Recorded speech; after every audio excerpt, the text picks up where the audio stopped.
Imana yakuremye batarakumenya, humura. Iyo Mana yakuremye izabana nawe. Ni Imana ikemura ibibazo bucece igatungurana. Imana igiye gutungura abanzi bawe mu gihe nk'iki. Imana igiye gutungura ibyigize imisozi ku buzima bwawe. Humura, ukomere umutima wawe, we kurwara pressure, we kugira stress. Imana iri mu ruhande rwawe. Ntabwo twatunganye kurusha abandi, suko twari beza. Ibyo si byo byatumye uturinda iri joro ngo tube twaramutse turi mu mahoro, turi bazima uduhumeka. Ahubwo urukundo rwawe n'imbabazi byawe nibyo byatumye turamuka, izina ryawe rihabwa icyubahiro. Byashobokaga yuko ahacu haba hibagiranye, natwe twageze ahacecekerwa. Ariko kuko ufite umugambi mugari kandi muremure ku buzima bwacu, niyo mpamvu watumye turamuka.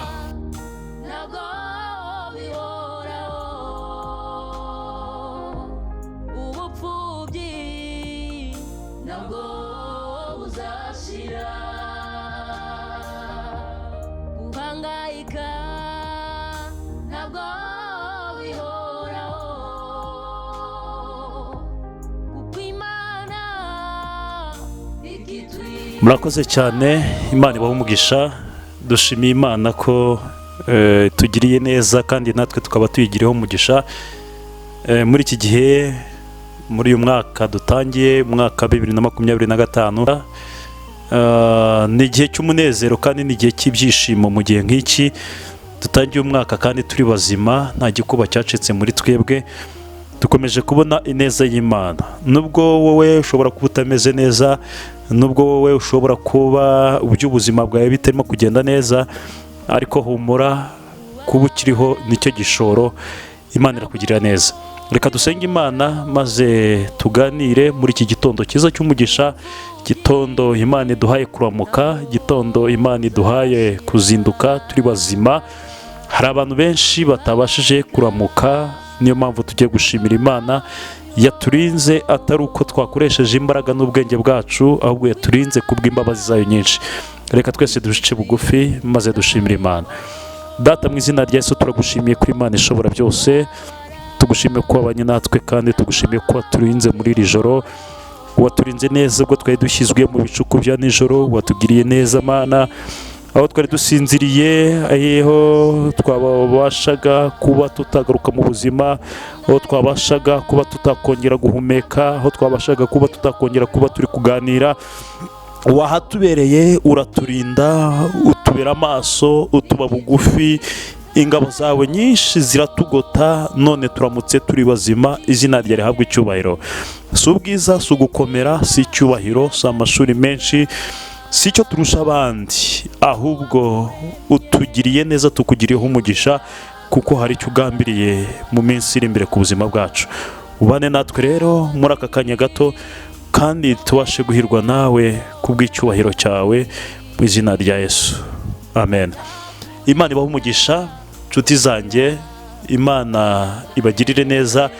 Mwebwe haye amahirwe yo kongera kuramuka muri iki gitondo, kuri iyi tariki, muri izi ntangiriro z'umwaka. Imana ibishimire rwose. Tujye gusoma ijambo ry'Imana maze dusenga Imana kugira ngo tubashe kujya mu kazi, kugira ngo tubashe gukora imirimo yacu, kugira ngo tubashe gukomeza aka kazi twatangiye tumeze neza. Aho wicaye muri office, aho uri mu modoka kujya mu kazi, aho uri hose, wumve ko Imana igukunda kandi ukomeze wishimire ubuntu ikomeje kukugirira.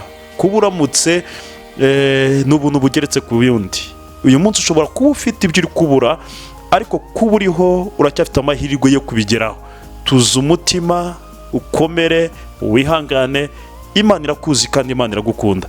Reka dusome ijambo ry'Imana dusanga mu gitabo cy'umuhanuzi Yeremiya, igice cya mbere, umurongo wa 19. Haravuga ngo bazakurwanya ariko ntibazakunesha, kuko ndi kumwe nawe kugira ngo nkurokore, ni ku Uwiteka avuga. Yesu ahimbazwe cyane. Nshuti yanjye, ntabwo bazakubasha nk'uko batekereza. Ibibazo ufite birashoboka yuko ari impamvu ziri gukomoka ku bantu. Intambara urwana birashoboka ko ari impamvu ziri kuva mu bantu. ingorane uri guhura nazo birashoboka yuko ari akagambane ka Satani ariko aciye mu bantu. Birashoboka yuko biri gukomoka mu nshuti yawe magara, mu nshuti yawe wizera kandi wizeraga. Birashoboka ko biri guturuka ku muvandimwe wawe wa hafi. Birashoboka ko biri guturuka ku muntu mwakoranaga. Ariko nshuti yanjye, humura, Imana iri kumwe nawe. Bazakurwanya ntabwo bazakunesha. Ako kazi we kugira ubwoba bwo kwicara utuje, tuza nshuti yanjye, n'uyu munsi urarangira. Tuza kandi utekane, Imana irabana nawe muri uyu munsi. Urwo rugendo birashoboka ko ruguteye ubwoba muri iki gitondo, ariko humura, Imana irabana nawe muri uru rugendo. Ijambo ry'Imana riravuga muri Zaburi 37:5 ngo koreza urugendo rwawe Uwiteka nawe azabisohoza. Humura nshuti yanjye, Imana iragukunda. Bazakurwanya ariko ntibazakubasha. Birashoboka yuko hari impamvu nyinshi ubona zari kukwirukanisha mu kazi muri iki gihe, impamvu utagizemo uruhare, impamvu ziriya zose, ariko Imana iri kumwe nawe. Birashoboka yuko uri gushakwaho amakosa, ariko humura, Imana irimo iragucira inzira nayo. Humura, siko bizahora, niko ijambo ry'Imana rivuga muri Zaburi 25:3 ngo siko bizahora kubategereza Uwiteka, keretse mubava mu masezerano ari nta mpamvu. Abo nibo bazakorwa n'isoni. Komeza usenga Imana, guma mu masengesho, ntabwo izakwirengagiza. Birashoboka yuko ubona intambara urwana zikurusha imbaraga. Birashoboka yuko intambara urwana ubona zikurusha ibiro. Birashoboka yuko ubona ibikurwanya ari byinshi cyane kuruta uko uri, ariko humura, ukurwanirira n'Umuremyi, ukurwanirira kandi arashoboye. Ijambo ryatubwiye ngo bazakurwanya ariko ntibazakunesha, kuko Uwiteka ari kumwe nawe kugira ngo akurokore. Yeremiya igice cya 5 haravuga ngo nakumenye ntarakurema mu nda ya nyoko, nkushyiriraho kuba umuhanuzi kandi uhanurira amahanga. Nshuti yanjye, utarakora icyo Imana yakuzaniye aho hantu uri, ntabwo bazakubasha. Utarakora icyo Imana yaguhamagariye gukora muri uwo muryango, muri ako kazi, muri urwo rugo, muri icyo gihugu, humura, ntabwo bazakubasha. Yesu ahimbazwe cyane. Imana yakuremye batarakumenya, humura. Iyo Mana yakuremye izabana nawe. Ni Imana ikemura ibibazo bucece igatungurana. Imana igiye gutungura abanzi bawe mu gihe nk'iki. Imana igiye gutungura ibyigize imisozi ku buzima bwawe. Humura, ukomere umutima wawe, we kurwara pressure, we kugira stress. Imana iri mu ruhande rwawe. Ijambo ry'Imana riravuga mu Baroma 8:31 haravuga ngo ubwo Imana iri mu ruhande rwacu tuvuga iki? Ubwo yatanze umwana wayo, ntizabura kumuduhana n'ibindi byose. Humura, humura nshuti yanjye, humura, Imana irakuzi. Birashoboka yuko uzindutse urira muri iki gitondo, amarira akaba menshi ku buzima bwawe, ukaba ubuze ukugira muri iki gitondo. Ariko ndagira ngo nkubwire ko iki gitondo cyaba igitondo cy'umugisha. Uyu munsi ugiye kwinjiramo wakubera umunsi w'umugisha. Nshuti yanjye, humura, amarira nashire.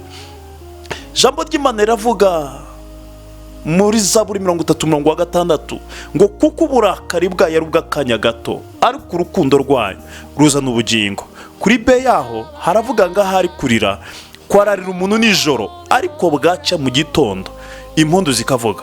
Nshuti yanjye, igitondo kigiye gutangaza impundu. Imana iguhe kwitaba telefone y'umugisha. Imana iguhe kwakira SMS y'umugisha. Imana iguhe kwakira amakuru y'umugisha.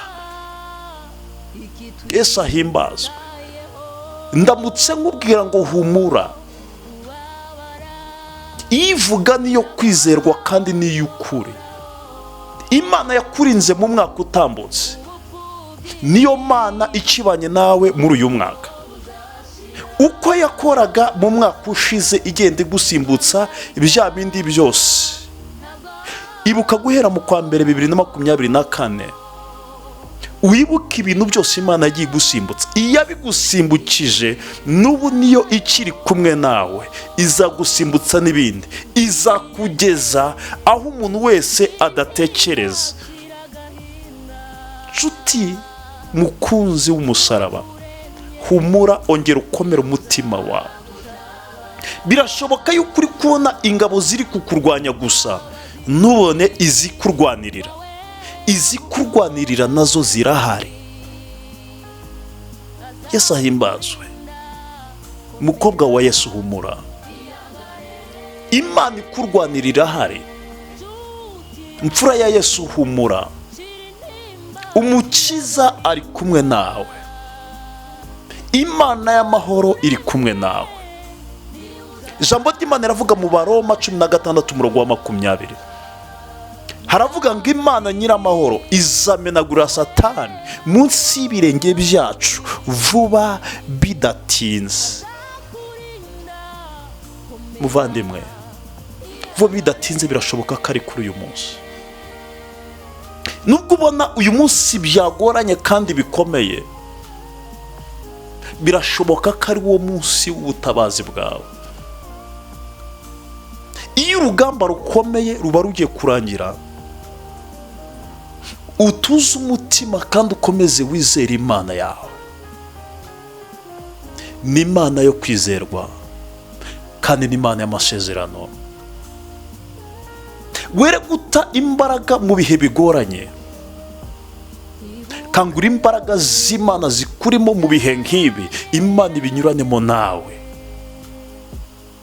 Imana ntiri bugusige mu gihe nk'iki. Ndaguhanuriye mu izina rya Yesu, Imana ntigusiga mu gihe nk'iki. Yizere uyihanga amaso, nibitaragenda neza Imana yiteguye kubikora. Ijambo ry'Imana riravuga ngo ni Imana itabura guseruka mu byago no mu makuba. Ayo makuba urimo, Imana ntabwo yiteguye kuyagusigamo. Imana yiteguye kuzana ubutabazi ngo utabarwe, ngo ukurwe muri ako kaga. Ntabwo Imana yemera kukubera nk'uko inshuti, abavandimwe bakubereye. Oya, Imana ni igitangaza. Imana ni inyuranye imyaka n'ibihe. Imana ni Imana ica amateka.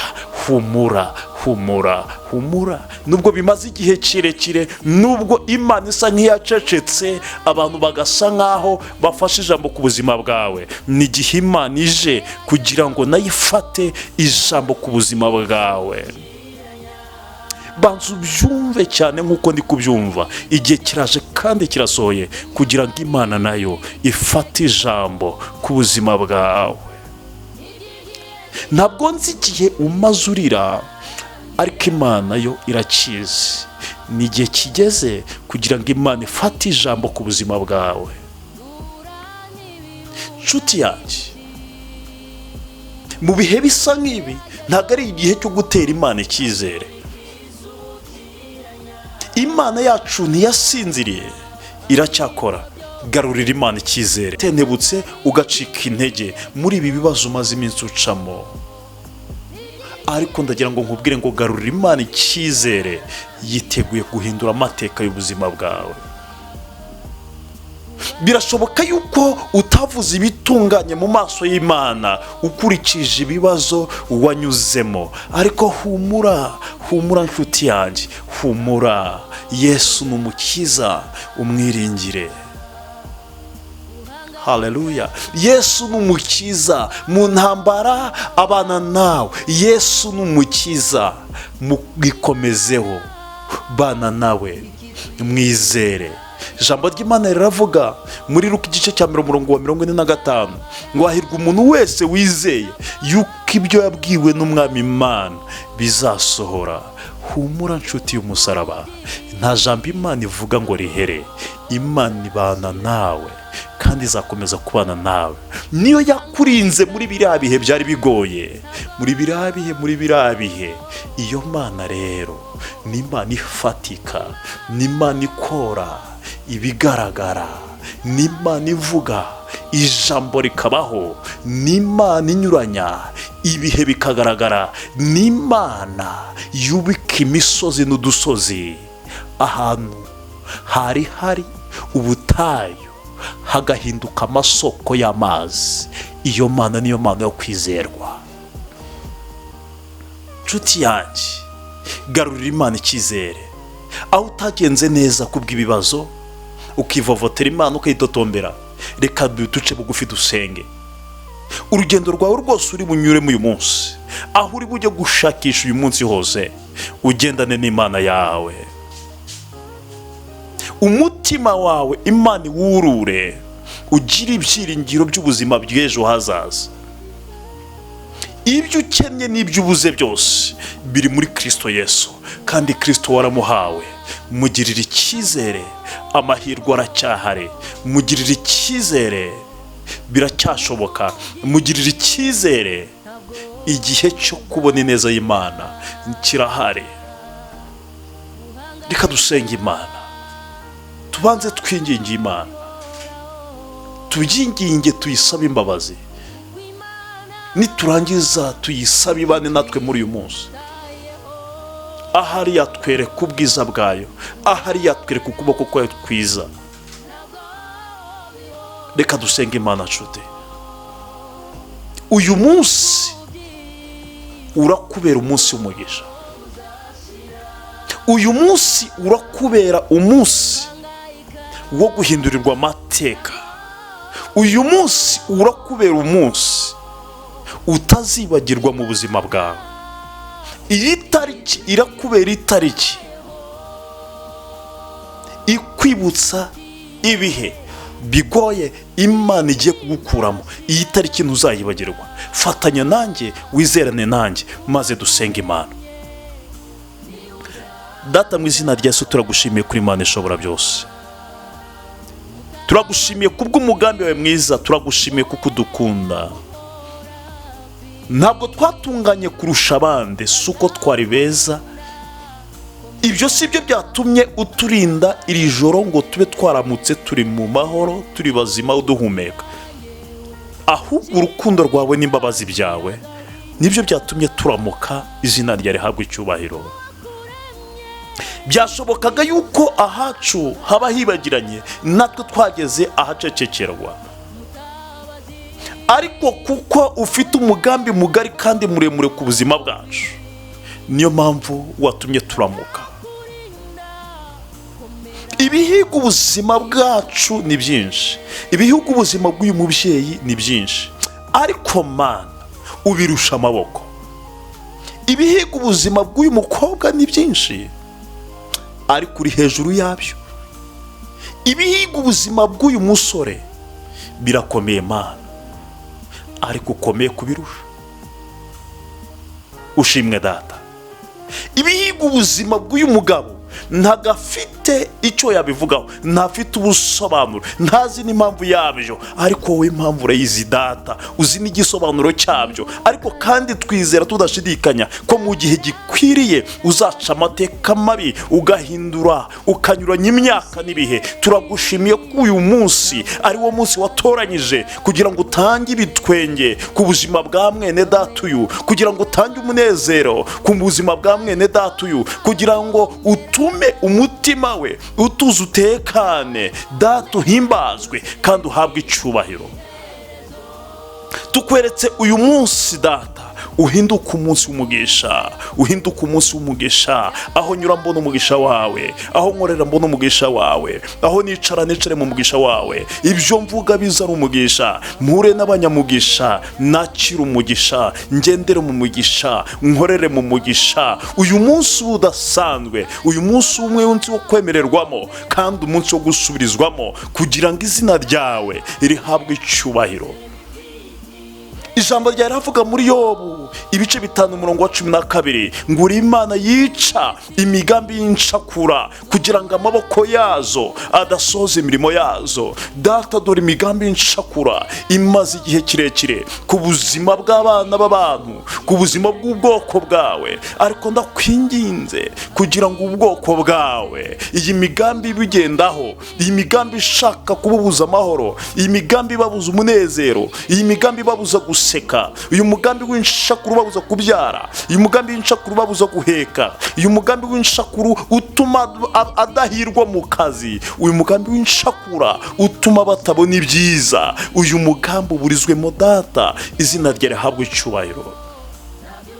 Turagushimiye kuremya amashimwe muri uyu munsi, turagushimiye kuremye ibifatika muri uyu munsi, turagushimiye kuremye ibituma abantu bazatureba bakaza gushimana natwe, izina rye nirihimbazwe. Turagushimiye ko ugize neza kandi tugushimiye kubanye natwe none n'iteka ryose. Amen. Imana iguhe umugisha kandi Imana ikugirire neza. Uyu munsi uhaha uronke umukiza ari kumwe nawe. Imana iguhe umugisha. Amen. Murakoze cyane. Uyu munsi ni umunsi udasanzwe kuri wowe nanjye. Ndagutangariza ko numara kubona igitangaza cy'Imana, nubona kubona ko hari icyo Imana ikoze, nawe wibuke kugira icyo ukora. Hari umuntu umwe wagaburira, hari umuntu umwe wakambika, hari umuntu umwe wafasha. Izina ry'Imana rigahabwa icyubahiro. Uvugane nanjye, ukoresha iyo nimero. Birashoboka kuvuga ngo nafasha nde. Hari ivugabutumwa dukora ryo gusura abantu kuri tere, tugafasha abantu, tukabaganiriza, tukabaha ihumure, babuze ihumure. Ufatanye nanjye tuvuge ubutumwa bwiza. Nifashisha iby'Imana yankoreye, nanjye nkerekana urukundo rw'Imana, nkavuga ishimwe ry'Imana mu bantu nabo bakeneye amashimwe. Uyu munsi nawe hari icyo Imana ikuremeye, ufatanye nanjye twerekana ishimwe ry'Imana. Imana ibahe umugisha. Amen. Ntabwo uzashira uhangayika, ntabwo bihoraho, kuko Imana ikitwi